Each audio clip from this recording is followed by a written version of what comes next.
C'est une ligne artificielle qui suit le 38e parallèle, tirée à la règle par un fonctionnaire américain en août 1945. La DMZ, zone démilitarisée qui sépare deux Corées surarmées, est peut-être l'endroit le plus dangereux du monde. En un demi-siècle, les formules pour décrire l'autre côté ont peu changé. Envahisseur communiste, enfer stalinien qui affame sa population, axe du mal, avec camp de travail et programme nucléaire.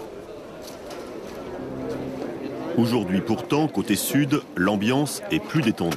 On fête le 50e anniversaire du cessez-le-feu de la guerre de Corée.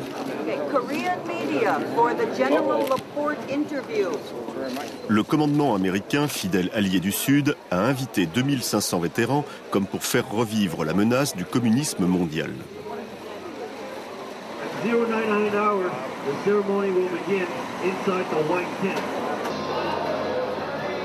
Mais qu'en reste-t-il vraiment? L'URSS et ses satellites ont disparu. La Chine fait des affaires et depuis quelques années, la plupart des États représentés ici ont reconnu leur ancien ennemi au nord. La plupart, sauf le Japon, la France et surtout les États-Unis, obsédés par cette guerre qui ne s'est pas terminée en victoire, juste en armistice.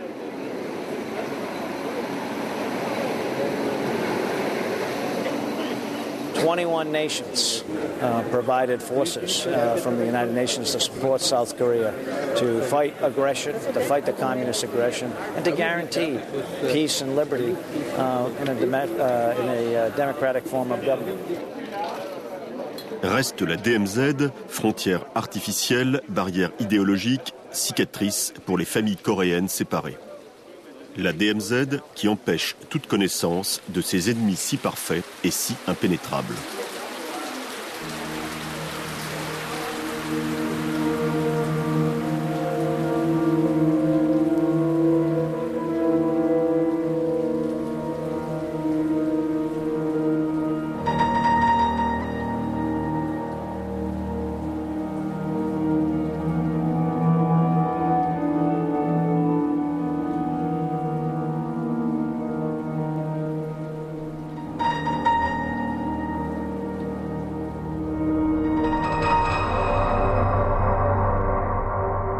Longtemps, la Corée encore féodale fut le champ de bataille des grandes puissances, chinois, russes, américains, jusqu'à ce que le Japon s'empare de ce lieu clé de l'Asie en 1905. Le régime colonial nippon est féroce, jusqu'à priver les Coréens de leur langue et de leur nom, la résistance régulièrement décimée. En 1945, la péninsule est libérée, mais pour soulager les GIs, les Américains au sud ont demandé l'aide des Soviétiques au nord. Avec eux arrive Kim Il-sung, héros de la résistance anti-japonaise. Bien plus tôt qu'en Europe, la confrontation idéologique commence le long du 38e parallèle. Dès 1948, l'élite conservatrice proclame un État au sud, les communistes autour de Kim Il-sung un autre au nord. En 1950, avec la bénédiction de Mao et le matériel de Staline, Kim Il-sung lance ses troupes à l'assaut du sud. Il croit encore régler une guerre civile, mais la guerre froide est une affaire internationale. Sous les couleurs de l'ONU et sous commandement américain, une force multinationale débarque pour sauver le Sud, coûte que coûte, du communisme. Le conflit qui s'ensuit sera une sorte de Verdun asiatique, sans nuance et sans pitié. La péninsule coréenne est envahie 3 fois par les différentes armées, mêlant corps à corps et tapis de bombes napalm.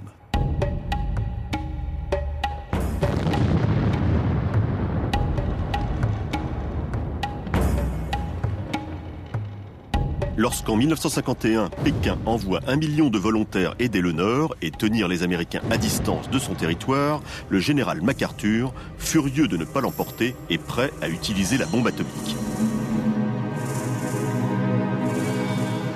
3 ans plus tard, les lignes se sont enlisées quasiment au point de départ. Les combattants épuisés signent un cessez-le-feu, juste après la mort de Staline. La guerre de Corée a fait 3 millions de morts, dont 2 millions de civils, 900 000 Chinois et 54 000 Américains. Depuis, il n'y a plus eu de contact entre les populations du Nord et du Sud. la DMZ demeure plus impressionnante que le rideau de fer ne l'a jamais été.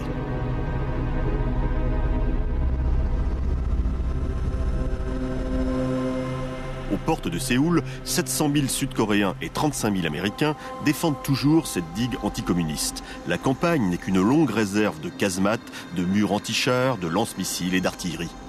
La guerre froide reste là-bas. C'est une fortification militaire incroyable. La présence militaire très forte des forces coréennes, aussi des forces américaines. Enfin, sur place, vous sentirez justement une très forte tension. Ça, c'est la réalité. La région a plus d'importance que celle que nous croyons. Chacun voit le cœur du monde où il est. Mais c'est certainement un lieu où le cœur du monde bat très fort et ne bat pas encore de manière régulière. Il y a énormément d'artillerie et d'armes conventionnelles visant la Corée du Sud. Donc, contrairement à l'Irak, même si vous faites uniquement une frappe chirurgicale, que vous visez juste un objectif, la mauvaise partie, les gens de l'autre côté de la DMZ, pourront écraser la Corée du Sud. Selon les experts, il y aurait 2 millions de morts. Le Sud vit avec cette menace. Mais régulièrement, de gigantesques manœuvres rappellent la tension, comme si, dès demain, 1,5 million de soldats nord-coréens pouvaient à nouveau déferler.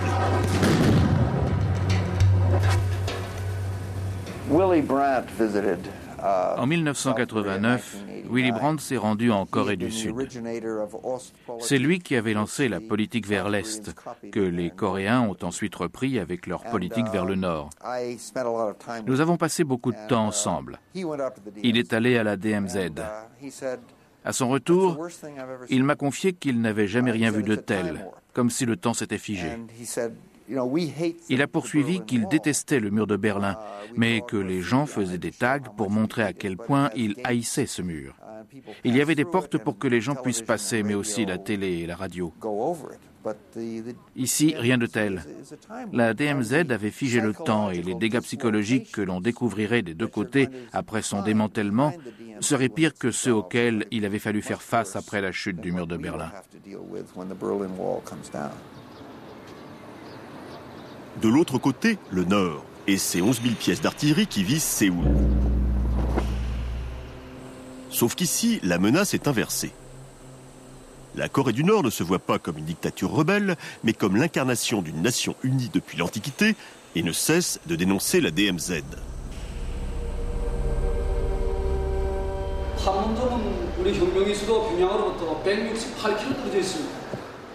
여기서 서울까지는 직선 거리로 42km 정도 됩니다.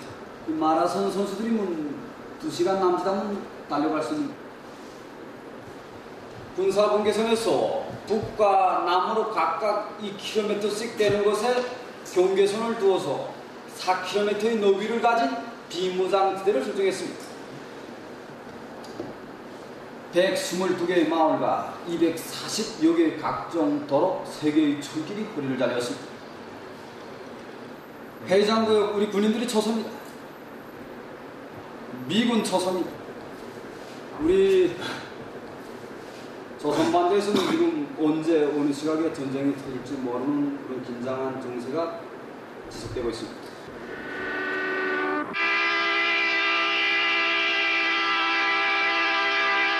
조선은 2차 세계대전의 전패국도 아니며 바로 해방된 나라이다. 허나 오래전부터 조선을 지배할 야욕을 품어온 미제는 패망한 일제를 대신하여 남녘 땅을 강점하고 우리 조국을 둘로 갈라놓았다.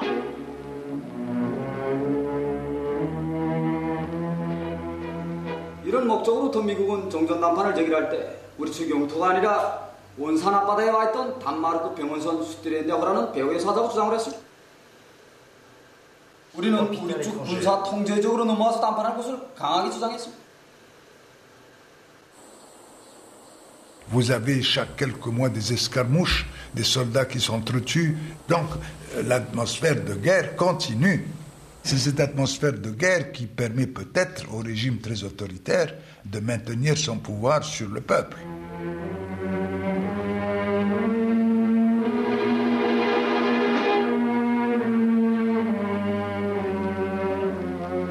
북쪽으로 흐르던 전류마저 끊어져 40여 년. 그로 인하여 나라의 경제는 통일적으로 발전하지 못하고 막대한 화를 입고 있다.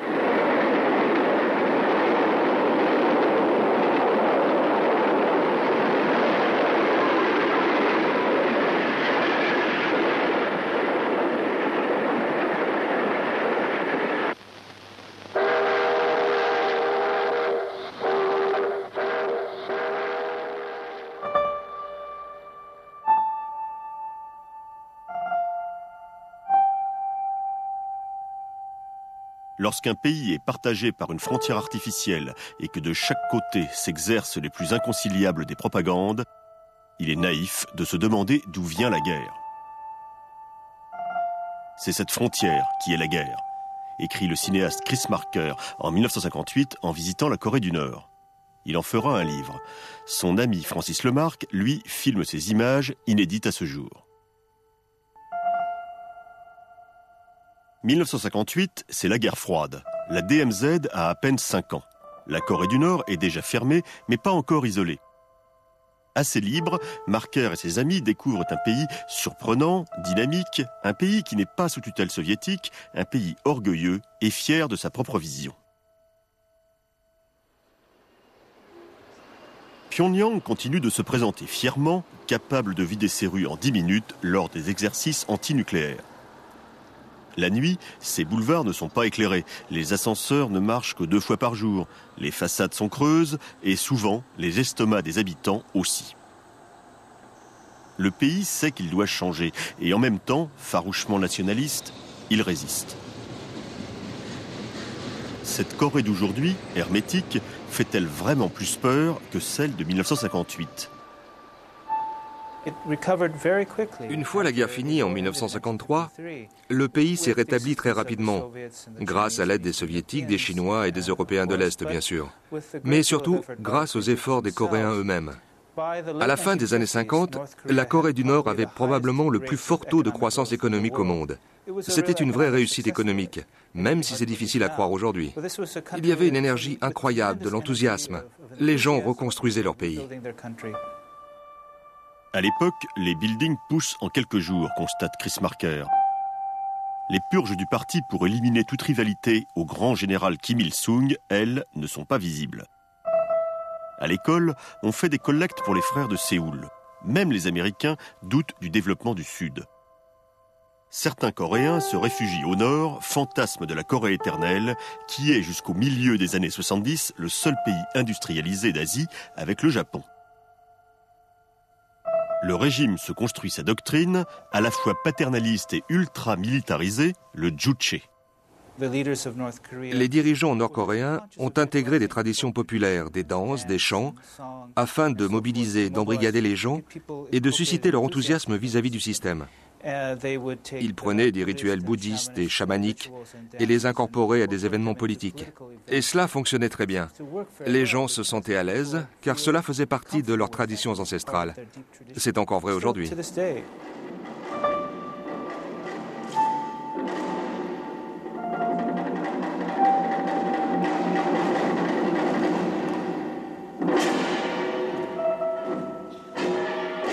Les ouvriers de Seosan dansent spontanément pendant la pause, après avoir reconstruit collectivement de vieilles locomotives japonaises.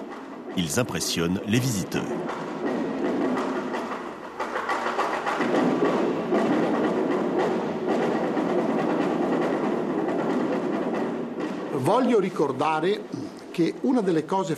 Kim Il-sung a toujours cherché à souligner la particularité du système nord-coréen.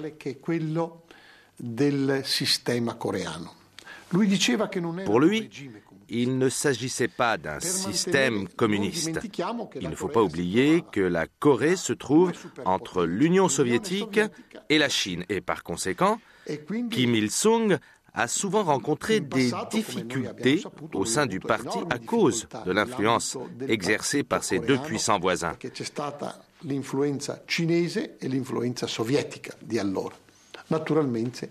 La Chine a fini par l'emporter et Kim Il-sung a remis en place de manière très habile la doctrine du Juche, reposant sur l'autosuffisance économique, avec l'homme au centre de chaque décision.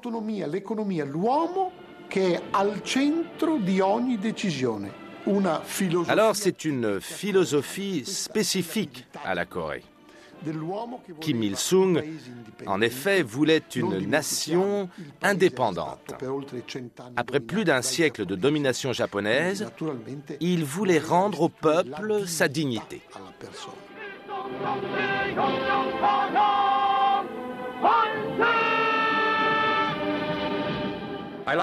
Ce serait mieux s'il n'y avait pas de tiers-monde du tout et que chaque population puisse conserver sa fierté. Mais cette idéologie nord-coréenne, même si l'on a tendance à définir le Juche comme le fait d'avoir l'attitude du maître, correspond plus en réalité à l'attitude d'avoir un maître. Le cœur du régime, c'est Kim Il-sung, grand résistant parlant russe et chinois, capable de jouer les soviétiques contre Mao, d'envoyer ses escadrilles soutenir l'Égypte pendant la guerre du Kippour, ne rêvant que d'une Corée sans les Américains.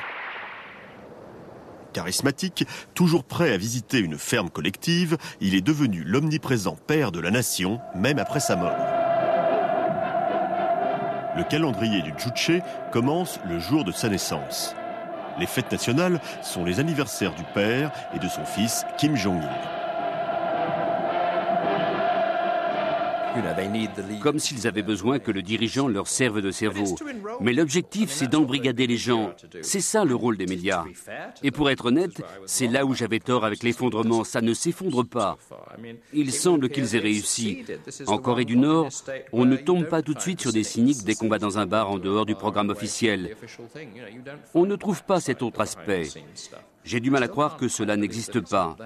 Peut-être que les gens gardent ça en eux sans l'exprimer, car c'est trop dangereux de parler. Mais en apparence, les gens sont rayonnants de bonheur.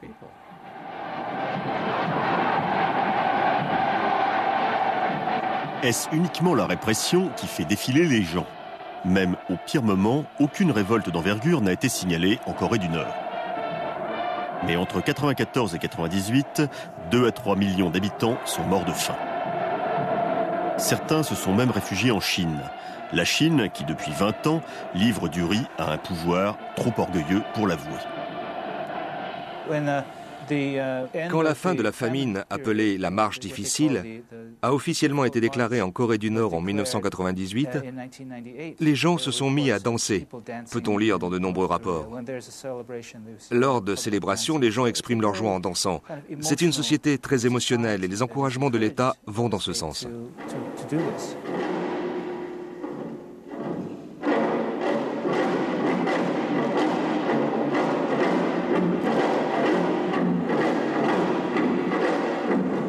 Qu'est-ce qui fait tenir le régime? Que pensent vraiment les 3 générations élevées dans l'idée que l'étranger souffre davantage qu'eux? Aujourd'hui, la Corée du Nord offre une image qui n'a pratiquement rien à voir avec la politique. Du moins, en ce qui concerne la vie sociale publique.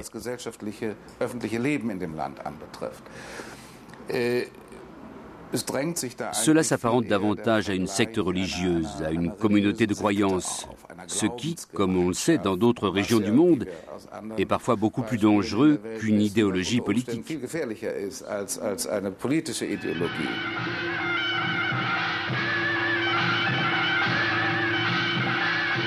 자애로운 어버이 수령님의 조상화를 우러러 한해 농사에 천특군이 되게 해주신 그 은덕에 감사드리며 통일된 강토에서 남녘의 동포들도 행복하게 살 그날을 그리는 농민들.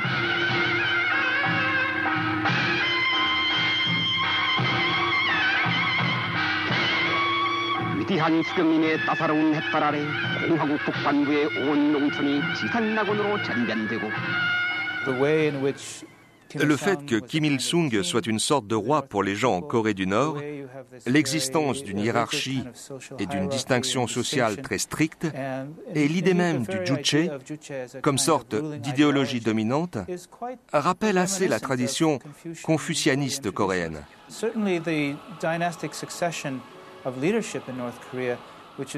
Quant à la succession dynastique, qui est unique parmi tous les pays communistes, elle ressemble beaucoup à la Corée traditionnelle. beaucoup de Coréens du Nord estiment qu'il est naturel que le fils aîné du grand leader devienne le prochain leader. 서구 한돌 시대는 오늘도 만민이 끝없이 물결쳐 오르는 만수대 언덕.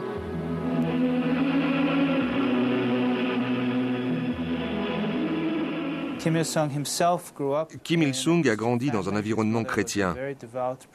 Sa mère était une croyante fervente et son père était très actif dans des mouvements chrétiens nationalistes. Il semble que ces événements aient eu une influence sur Kim Il-sung. Ils l'ont certainement marqué durant son enfance. Il allait à l'église, il suivait les cours du dimanche. Et surtout, cela semble même avoir pénétré l'idéologie de Kim Il-sung et son culte de la personnalité.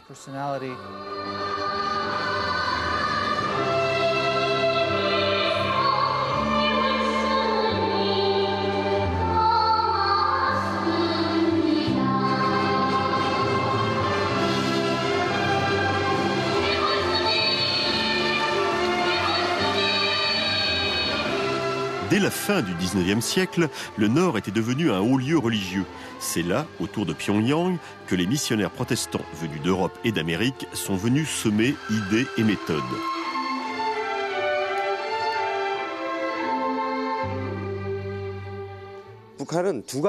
Je peux dire que la Corée du Nord a deux visages, un protestant pratiquant et l'autre communiste socialiste.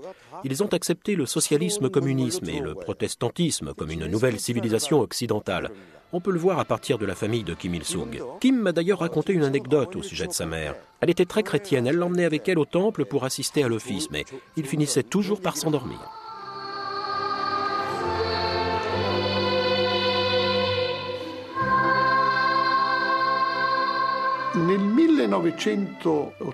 En 1989, à l'occasion de la visite de Jean-Paul II en Corée du Sud, Kim Il-sung avait invité le pape en Corée du Nord.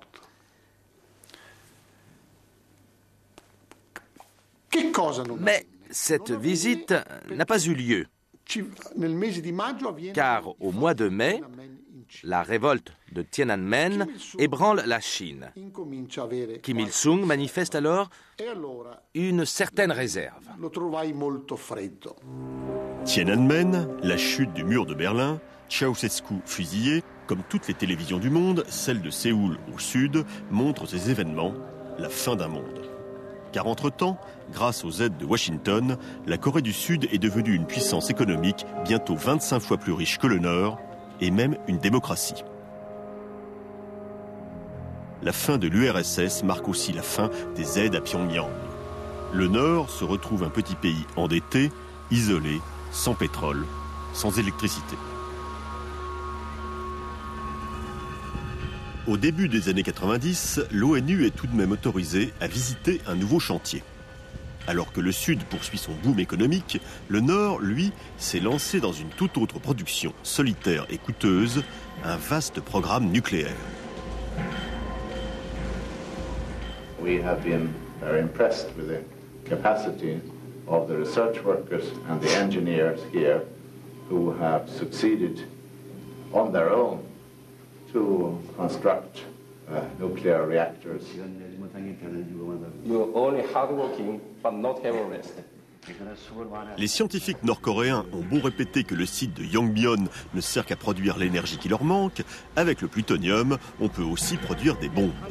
Privé du parapluie soviétique, Kim Il-sung menace déjà de quitter le traité de non-prolifération nucléaire. Les chancelleries occidentales et la CIA s'affolent. À Pyongyang, les allées sont toujours propres, mais les gens ont peur. En 1991, Kim Il-sung a accepté que ses alliés russes et chinois reconnaissent le Sud. Mais il n'a rien obtenu en retour. Les États-Unis et le Japon refusent toujours de parler d'égal à égal avec le Nord. Le grand leader se sent vraiment isolé et menacé. Mon successeur à l'ambassade américaine de Corée du Sud, Jim Laney, était sur le point d'évacuer tout le personnel non indispensable, ce qui constitue l'ultime étape avant une guerre. Parmi mes amis militaires, beaucoup craignaient qu'on ne bombarde le site de Yongbyon et s'attendaient à des représailles massives de la part du Nord. Pour éviter la guerre, le secrétaire général de l'ONU se rend à Pyongyang. Privilège exceptionnel, il est le premier étranger à obtenir le droit de traverser la DMZ en venant de Séoul par la route. Il découvre un pays en pleine crise. Ce voyage était quelque chose d'extrêmement étrange parce que la route était vide. C'était une belle autostrade, mais pas une seule voiture. Et les usines qu'on pouvait voir de loin ou les villages, tout semblait arrêté. Alors je demandais, ils m'ont dit, mais non, c'est parce que c'est fête ou c'est le week-end.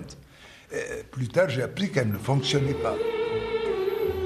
Finalement, les émissaires internationaux obtiennent du grand leader qu'il accepte de geler son programme nucléaire pour obtenir de l'aide.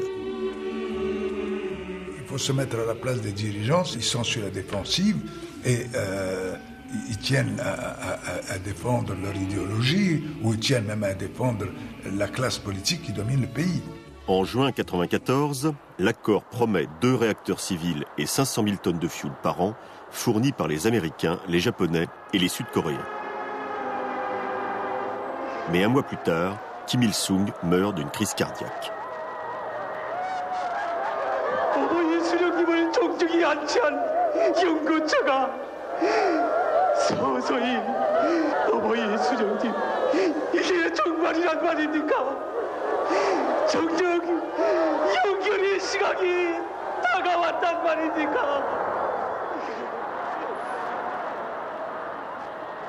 Kim Jong-il, son fils, aurait préféré faire du cinéma.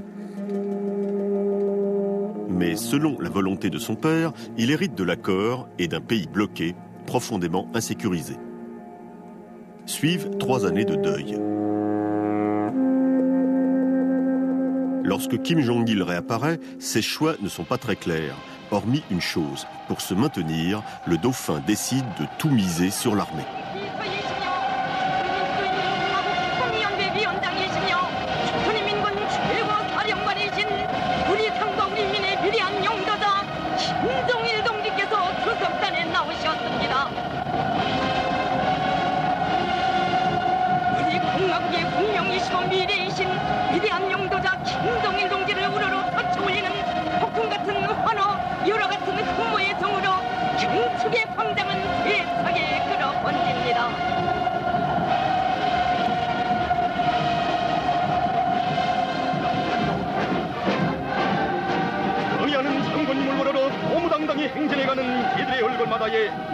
당의 전군 주체 사상화 방침을 빛나게 실현하여 우리 공화국의 강화 발전에 적극이 바지해온 크나큰 자랑과 영광이 한껏 어려 있습니다.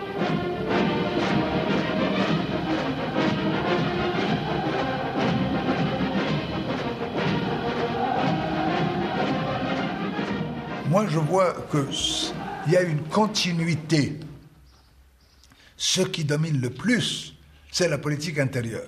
Je suis sur la défensive, j'ai peur d'une agression, j'ai une situation économique extrêmement difficile, donc je dois être prêt à me battre pour éviter une attaque, pour éviter une intervention.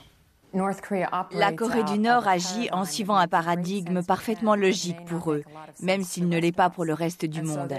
C'est pourquoi les gens ont tendance à les croire bizarres ou hors de tout contrôle. Je pense qu'ils savent parfaitement ce qu'ils font. Ils sont un petit pays dévasté économiquement, relativement isolé du reste du monde, et ils ont utilisé les moyens à leur disposition. Malheureusement, ils possèdent des armes de destruction massive, ce qui est un argument assez efficace pour négocier avec le reste du monde. Cette nouvelle période de négociation va durer 6 ans. North Korea's Vice Foreign Minister welcomed Secretary Albright, who later met with the country's leader Kim Jong-il in Pyongyang. Ms. Albright is the highest-ranking U.S. official ever to visit this deeply isolated communist country. À cette époque, Kim Jong-il envisage même que des troupes américaines puissent rester sur le sol d'une Corée réunifiée. Après 4 ans de famine, l'aide internationale arrive enfin pour plus d'un tiers des 23 millions d'habitants. Tout en gardant le contrôle de la distribution, la Corée du Nord devient un des principaux bénéficiaires de l'aide humanitaire américaine. On n'y meurt plus de faim. Mais les deux côtés n'osent pas encore signer une vraie paix, jusqu'au jour où Kim Jong-il assiste à la fin de l'ère Clinton. North Korea is a regime arming with missiles and weapons of mass destruction, while starving its citizens. States like these and their terrorist allies constitute an axis of evil, arming to threaten the peace of the world.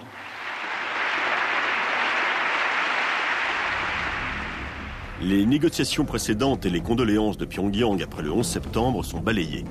George Bush le dit, il déteste Kim Jong-il. Et désormais, l'Amérique mise sur les attaques préventives.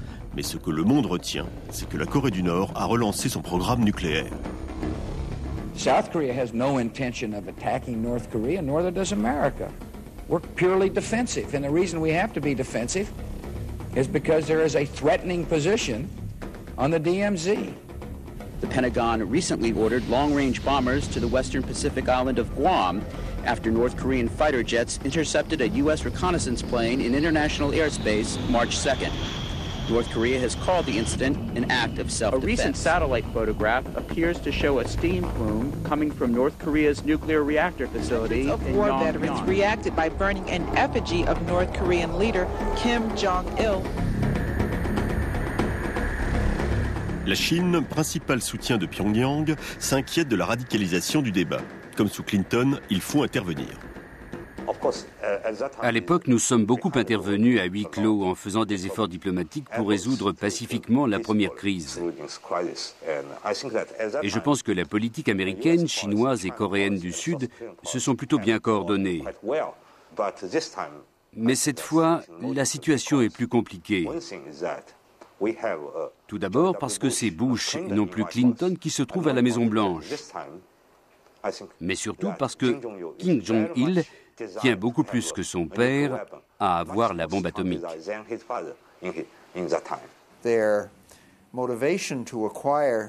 Leur empressement à posséder l'arme nucléaire résulte de leur crainte à notre encontre, surtout depuis qu'ils ont resserré leurs liens avec le Pakistan.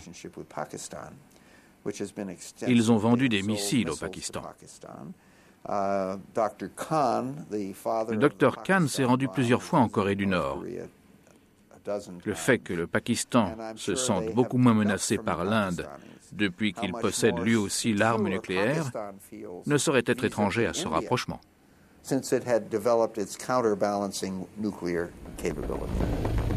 Restent les relations nippo-coréennes, très tendues par le premier tir d'un missile au-dessus du Japon en 1998. Comptant fermement sur l'aide japonaise pour relancer son pays, Kim Jong-il accepte un sommet en septembre 2002. Il avoue même le kidnapping de Japonais pour instruire ses espions dans les années 70. Kim Jong-il a commencé à exercer la diplomatie de confession. Le premier cas est avec nous. Cela dit qu'il a confessé avoir kidnappé les citoyens japonais. Et nous avons aussi vu le deuxième cas quand Pyongyang a confessé avoir ce programme nucléaire sur la base de l'uranium enrichi. Kim Jong-il a exercé la diplomatie par confession en pensant qu'il serait pardonné. Mais dans le cas pareil, on ne pardonne pas. Si la Corée du Nord possède des armes atomiques, alors le Japon risque lui aussi de devenir une puissance nucléaire, de même que la Corée du Sud. La Chine sera alors encerclée par des puissances nucléaires.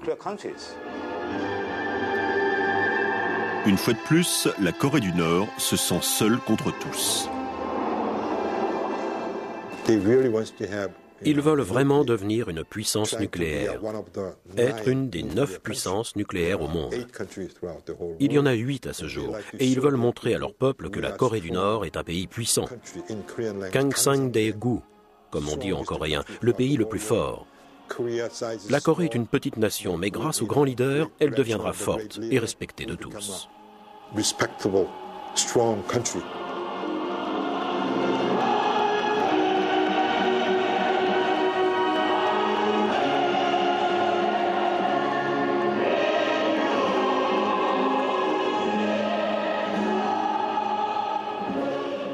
Bien sûr, c'est aussi une question de statut. Le secrétaire d'État Madeleine Albright et moi-même avons assisté à un étonnant spectacle lors de notre séjour à Pyongyang. 250 000 participants étaient réunis dans le stade et 100 000 personnes ont formé d'incroyables mosaïques à l'aide de carton. parmi lesquels un missile Tepodong. Tout ça est uniquement une question de statut, d'impression et de prestige.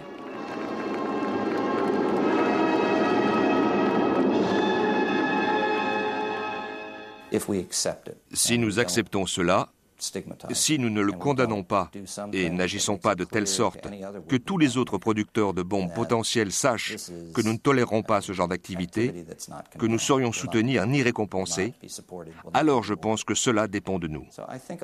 Cela dépend plus de nous que de la Corée du Nord, de savoir quelles conséquences et quelles significations cela aura.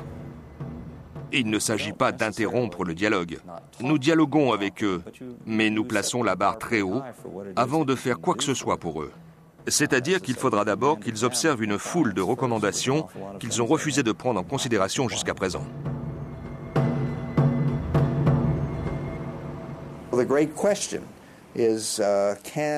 La grande question reste, Kim Jong-il sera-t-il capable de descendre du dos du tigre, comme le dit un vieux proverbe coréen?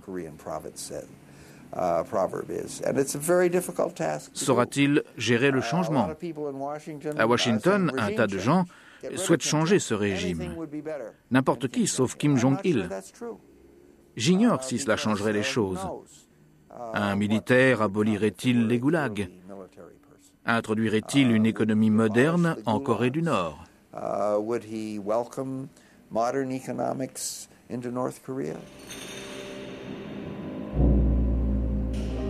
Comme chaque soir, le mur de barbelés le long de la DMZ reste en état d'alerte. Vraie peur, vraie menace. En jouant la carte nucléaire, la Corée du Nord s'est attiré l'attention mondiale, mais sans sortir de l'impasse. Des deux côtés de la frontière, les armes sont-elles vraiment le seul problème, l'unique solution?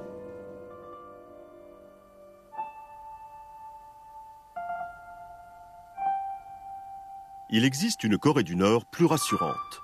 Tout près de la DMZ, le mont des Diamants, ou mont Kumgang, a toujours été un repère sacré de fées et de tigres, observait déjà Chris Marker. Même au pire de la guerre idéologique, on avait beau inculquer aux Sud-Coréens que ceux du Nord avaient des cornes de diable sur la tête, ils rêvaient encore des traditionnelles promenades et de la chasse au ginseng dans ces montagnes mythiques et inaccessibles. Depuis 1998, c'est possible. Originaire du Nord, le fondateur de l'immense groupe Hyundai a obtenu de Kim Jong-il lui-même le droit de faire visiter le mont Kumgang aux touristes sud-coréens nostalgiques. Droit chèrement acquis, 150 millions de dollars de royalties et d'investissements. Au lieu de perpétuer une guerre froide vieille de 50 ans, le principal artisan du miracle économique du Sud réussissait un petit réchauffement entre les deux systèmes ennemis. 500 000 Sud-Coréens ont déjà visité cette magnifique enclave au nord, quelques kilomètres carrés seulement, hermétiquement séparée du reste de la République populaire, à l'exception des poèmes de Kim Il-sung, frappés dans la roche.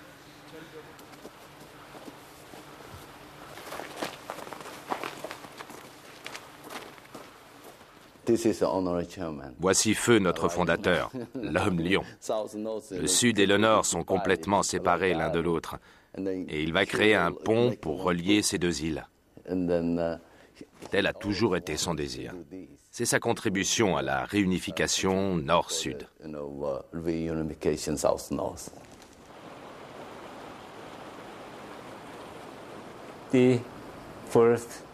Les 3 premières années, les touristes sud-coréens n'avaient pas le droit de communiquer avec les Nord-Coréens, même avec les serveurs au restaurant.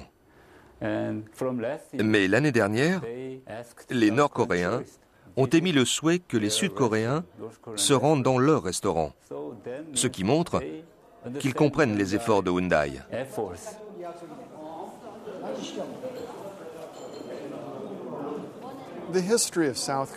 L'histoire des relations économiques entre les deux Corées est compliquée.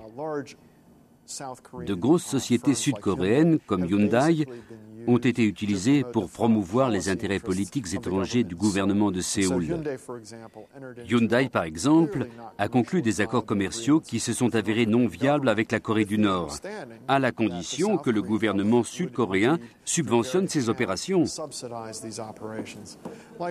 De plus, les petites sociétés implantées en Corée du Nord sont souvent une couverture pour les services de renseignement sud-coréens.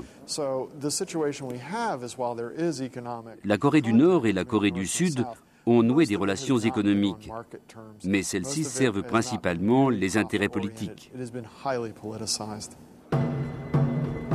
Cette politique de la main tendue, la Sunshine Policy, connaît son apogée le 13 juin 2000.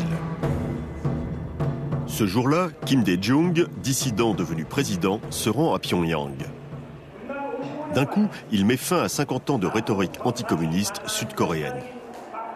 Le public se met à rêver d'avenir, de familles retrouvées, de pays prospères, voire même de réunification.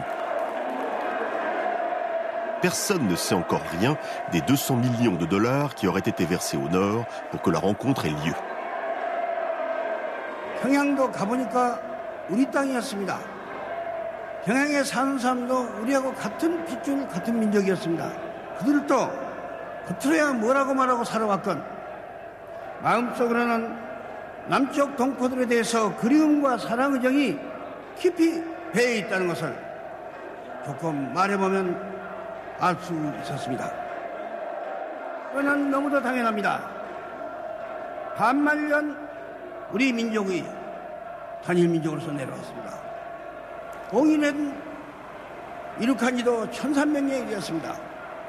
그런 민족이 타이에 의한 불과 55년의 분단 때문에 우리가 영원히 서로 외면하거나 정신적으로 남남이 된다는 건 있을 수 없다는 것은 당연한 일이고, 그러나 이번에 가서 현재 확인함으로써 나는 우리의 미래에 화해도 할 수 있고 협력도 할 수 있고 통일도 할 수 있다는 확신을 가지고 돌아왔다는 것을 여러분께 말씀드립니다.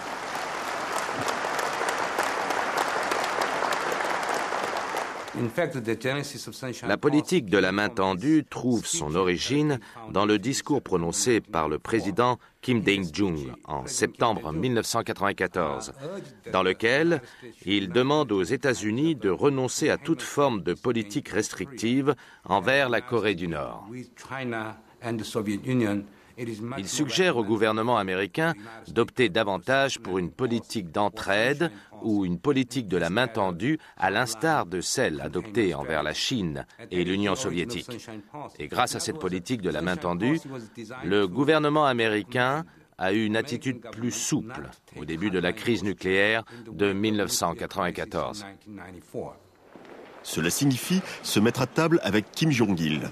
Celui qu'on présentait comme le diable, qu'on ne voyait jamais, semble courtois et avoir de l'humour.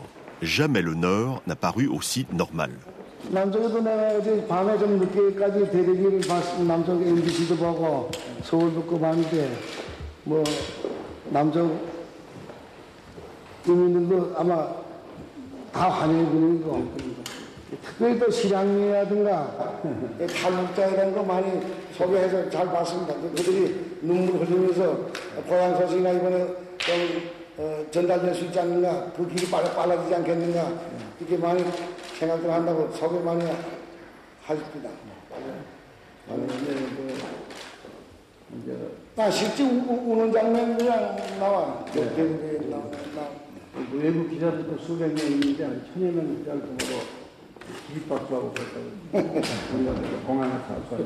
공항은 그건 원래 내가 어제도 말씀드렸지만 인사지요. 뭐 제가 무슨 큰 존재라고. 아마 지금 적들은 또 연락해 외신도. 그다음에 우리 구라파 사람들이랑 자꾸 뭐라만 왜 운군 생활하나? 운군 생활하는 사람이 처음 나타났다.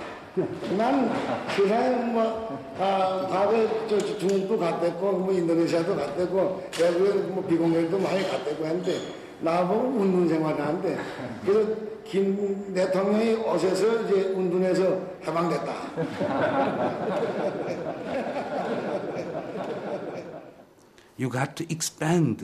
Il faut élargir la société civile en Corée du Nord.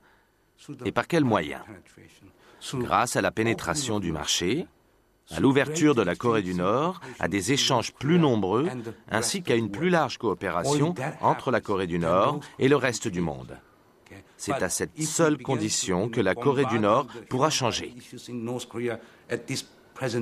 Mais si nous commençons à les assaillir au sujet des problèmes relatifs aux droits de l'homme, la Corée du Nord risque de se rétracter et de refuser toute relation avec l'étranger, quelle qu'en soit la nature.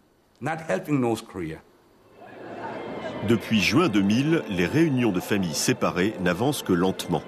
L'opposition sud-coréenne dénonce la Sunshine Policy, trop conciliante avec les durs de Pyongyang.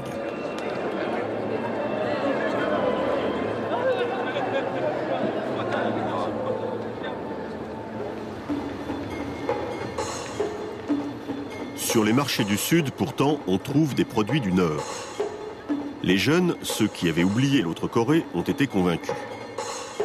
En 2003, ils ont fait élire un nouveau président pro-Sunshine Policy, No Moo-young. Le long de la DMZ, les prix fonciers flambent. Qu'importe le nucléaire, il y a même des jumelages avec le Nord, redevenu priorité nationale. Le président Roh Moo-young et moi-même avons une vision de paix et de prospérité. Le slogan de la campagne en matière de politique étrangère est « Politique de paix et de prospérité ». Le plan PPP. Côté sud, la station de train de Dorasan est prête. Séoul d'abord, Pyongyang ensuite mettent les bouchées doubles pour reconnecter les voies ferrées nord-sud. Bien sûr, nous avons un plan détaillé. Nous allons relier le chemin de fer au départ du port de Busan. Nous allons traverser la péninsule coréenne, passer la rivière Jaune, passer par la Mongolie ou la Serbie et rejoindre Amsterdam ou Paris. Les gens prendront ce train pour partir en lune de miel. Les frais de transport seront nettement réduits, donc les Japonais l'utiliseront eux aussi. La Corée du Nord prélèvera des taxes sur le transport des marchandises et deviendra ainsi plus prospère. La nature luxuriante, le mont Kumgang en Corée du Nord, auront une renommée mondiale. Ce sera magnifique.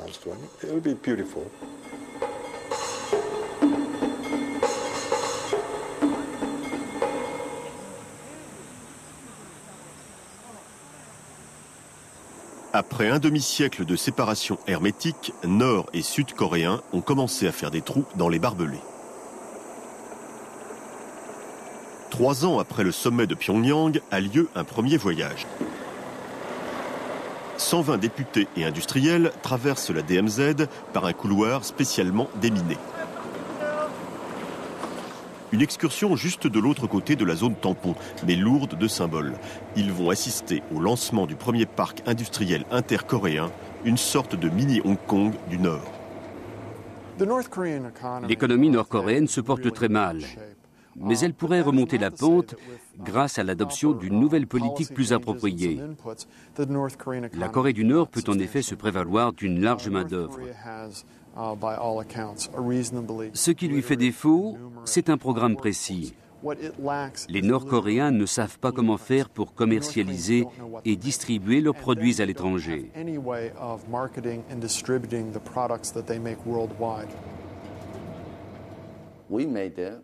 Nous avons conclu des accords très importants avec la Corée du Nord dans les secteurs de la télécommunication, du réseau ferroviaire et de l'énergie.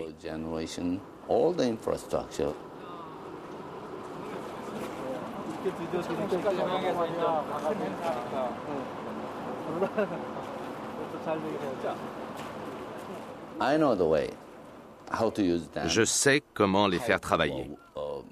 Je peux faire quelque chose pour eux et ça peut rapporter de l'argent.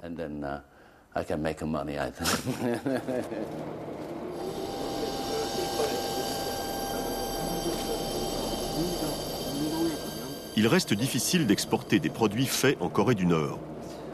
Mais les responsables laissent une large marge de manœuvre aux frères du Sud, dont ils copieraient volontiers le miracle économique.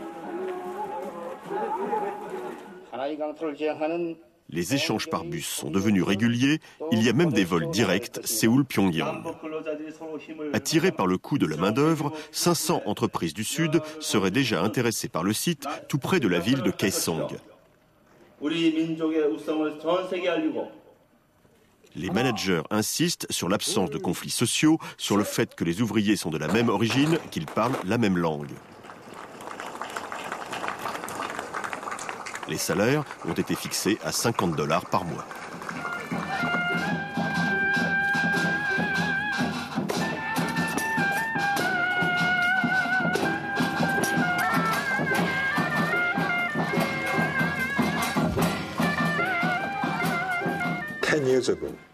Il y a 10 ans, 5 ans, la situation économique était désespérée. Beaucoup de gens mouraient de faim. Ils étaient à bout. Ils étaient prêts à faire la guerre. Aujourd'hui, les choses ont changé. Depuis la mise en place de la politique de la main tendue, depuis que l'Union européenne a soutenu la Corée du Nord et établi des relations diplomatiques avec le Nord, et grâce à l'aide humanitaire, le peuple a réussi à survivre. À quelques kilomètres, la ville des rois, Kaesong, donne peu à voir. Les récoltes ne sont pas encore suffisantes, mais les marchés privés sont de plus en plus nombreux. Depuis juillet 2002, le droit au profit a été rétabli, les subventions d'État ont été abandonnées, les prix et les salaires augmentés. Autant de changements après 5 décennies de certitudes planifiées et centralisées.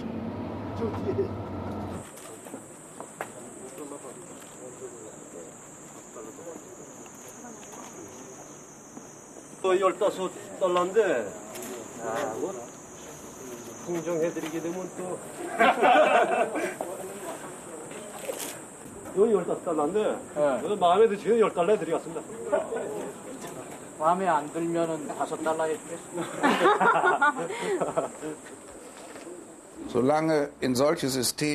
Tant que de tels systèmes restent fermés, ils sont plutôt forts, et même très forts.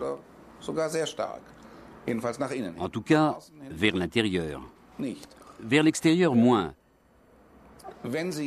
Mais lorsqu'ils entrent dans le domaine économique d'autres nations, et donc d'autres systèmes dans leur pays, des systèmes occidentaux, puisque ceux de l'Est n'existent plus, cela peut devenir un danger pour le maintien de leur système.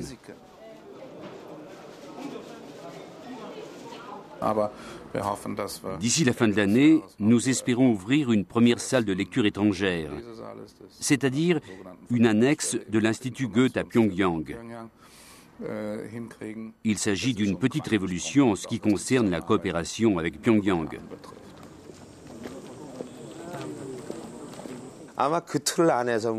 Les investissements et l'aide financière du Sud au Nord sont, à mon sens, le symbole d'une terrible ambition. La Corée du Sud montre directement et indirectement son intention de coloniser le Nord et ensuite, en quelque sorte, de l'absorber au nom de la réunification.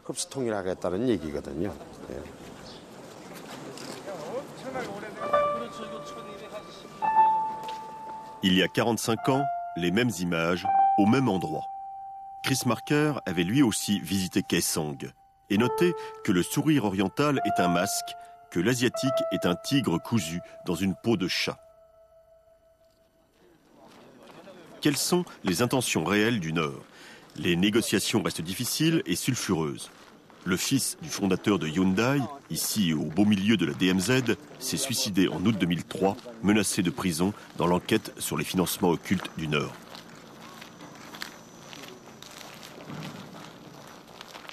Des commerçants ou des militaires, qui l'emportera dans la nouvelle géopolitique mondiale? Sur la question de la réunification, les Chinois sont assez prolixes. Eux-mêmes affirment « Vous savez comment nous sommes. Nous aimons les États faibles à nos frontières. Une Corée divisée ne nous dérange pas, mais c'est dangereux. Nous ferons donc notre possible pour éviter tout danger de guerre sur la péninsule. Et si un jour le Nord et le Sud s'unissent, eh bien nous l'accepterons. » Les Russes n'ont rien contre une Corée unie. Ce qu'ils veulent, c'est construire des pipelines et des voies ferrées, et se servir de la péninsule coréenne pour désenclaver les richesses de l'Extrême-Orient. Je pense que les Japonais sont les plus réticents à l'idée d'une Corée réunifiée.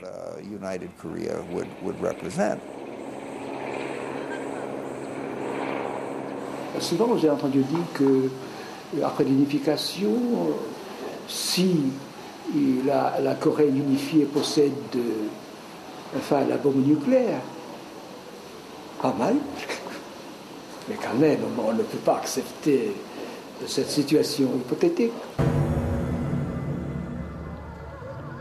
Alors la tension reprend. Pyongyang ressort ses griffes, l'équilibre reste instable. À Panmunjom, le plus grand drapeau du monde continue de défier les forces américaines. Plutôt que de rencontrer le tigre, on préfère le garder en cage et s'armer jusqu'aux dents. All the blue buildings belong to the UNC, and the silver or tan buildings belong to North Korea. Those white stakes mark the military demarcation line or border in this area. Malheureusement, je crois que le moteur de cette affaire, c'est la volonté de cette clique stalinienne de rester au pouvoir et d'ensorceler le Sud d'une manière ou d'une autre. Si j'ose dire cela, c'est parce que c'est ce qu'il y a décrit sur le site Internet officiel. Ils expliquent en effet pourquoi ils ont besoin d'une force de dissuasion puissante. Ce n'est pas uniquement pour repousser une attaque, mais pour défendre toute la Corée et pour que les Américains évacuent enfin la péninsule afin que tous les Coréens puissent vivre ensemble en paix. Nous savons ce que cela signifie, une unification, davantage selon les termes du Nord que ceux du Sud. On est en train de se diriger vers une forme plus traditionnelle de confrontation, mais néanmoins pacifique, une sorte de petite guerre froide. Mais nous savons comment en venir à bout. Cela demande de la patience. Si les choses se font correctement, il n'y aura pas de guerre.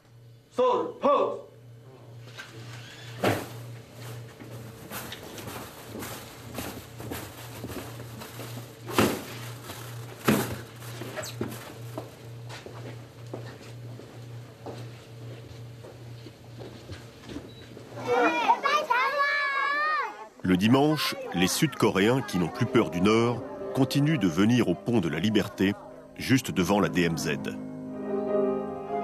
Ils accrochent des messages destinés à ceux restés de l'autre côté. Ici, selon les mots d'un historien, la guerre froide a été plus glaciale que partout ailleurs dans le monde. Il est naïf de se demander où est la guerre. C'est la frontière qui est la guerre.